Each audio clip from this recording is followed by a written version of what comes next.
So welcome to Naresh Titlabai YouTube channel. Wait సడన్గా ఈ voice ఎక్కడ నుండి వస్తుందని ఆలోచిస్తున్నారా? చెల్ గైస్, డైలీ ఒకటే రొటీన్ వాయిస్ వింటా ఉంటే మీకు బోర్ కొడుతుంది కదా. సో ఈరోజు ఒక చిన్న చేంజ్తో నేను వచ్చా. సికింద్రాబాద్లో ఉన్న తాజ్ 3 రెస్టారెంట్ బ్లాగ్ చేద్దాం. ఫస్ట్ మీరు విజిట్ చేసింటే ఒక కామెంట్ వేసుకోండి వచ్చి.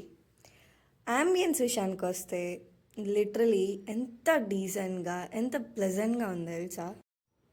ఇంకా ఫుడ్ విషయానికి వస్తే చెప్పనక్కర్లేదు అనుకోండి. ఆ స్వీట్స్ చూడండి, ఒక్కొక్కటి ఒక్కొక్క వెరైటీ, అసలు చూస్తుంటేనే నోరు ఊడుతుంది కదా. ఇలా చూస్తూ ఉంటేనే కడుపు నిండిపోదు కదా, తింటేనే తెలుస్తుంది. అలా అని తింటేనే తెలుస్తుంది కదా. ఇప్పుడు వెళ్ళి మమ్మల్ని తినమంటారా అక్కడికి అంటే అది మీ ఇష్టం, it's over to you. And taste విషయానికి వస్తే ప్రతి ఒక్క స్వీట్ ఎంత డెలీషియస్గా ఉన్నాయంటే ఓ మై గాడ్, చాలా డెలీషియస్గా ఉన్నాయి.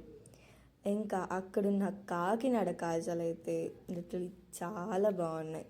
మనం కాకినాడ కాజాలు తినాలంటే కాకినాడకే పోవాల్సిన అవసరం లేదనుకోండి. మన తాజ్ 3 స్టార్ రెస్టారెంట్కి వెళ్ళినా కూడా చాలండి, అదిరిపోతుంది.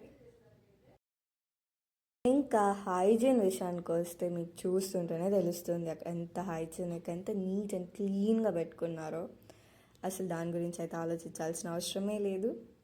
అండ్ ఇంకా అక్కడ చూసారా అంబియన్స్ ఎంత డీసెంట్గా ఉందండి. అలా ముందరికి వెళ్తే ఆహా, ఆ కృష్ణుని చూడండి ఆ వాల్ మీద ఎంత ప్లెజెంట్గా. ఇంకా ఆయన చూస్తుంటేనే మనం అన్నీ మర్చిపోతాం. అక్కడ ఫుడ్ అంటే ఇటువైపుకి వస్తే అంబియన్స్. లిటరలీ అంబియన్స్ విషయానికి వస్తే ఏ రెస్టారెంట్ తీసుకున్నా అంటే అన్నీ కాదనుకోండి, ఆల్మోస్ట్ డిఫరెంట్ పెయింటింగ్స్తో డిఫరెంట్ ఇంటీరియర్స్తో ఉంటాయి. కానీ ఇక్కడ చూస్తే కొంచెం ట్రెడిషనల్గా క్యూట్గా ఆ వాల్ మొత్తం మన కన్నయ్యతో నింపేశారు. అసలు అక్కడికి వెళ్ళగానే ఫస్ట్ ఆ కన్నయ్య అట్రాక్ట్ చేసేస్తారు మనల్ని. ఎంత క్యూట్గా అలా చూస్తూ ఉండిపోవచ్చండి ఆ కన్నయ్యని. అలా చూస్తూ ఉండమని అనుకని కూర్చొని చూస్తూ ఉండిపోకండి, ఓకేనా. ఆయన్ని చూస్తూ ప్లెజెంట్గా అక్కడ డెలీషియస్ ఫుడ్ని అదిగోండి. ఇప్పుడే కన్నయ్య గురించి మాట్లాడుకుంటా అంటే ఇక్కడ రాక్షసులు వచ్చేసారనుకుంటున్నారా? His Mr Naresh Titlabai. So ఇప్పుడుతో ఈ వ్లాగ్ కంప్లీట్ అయిపోయింది. Bye bye.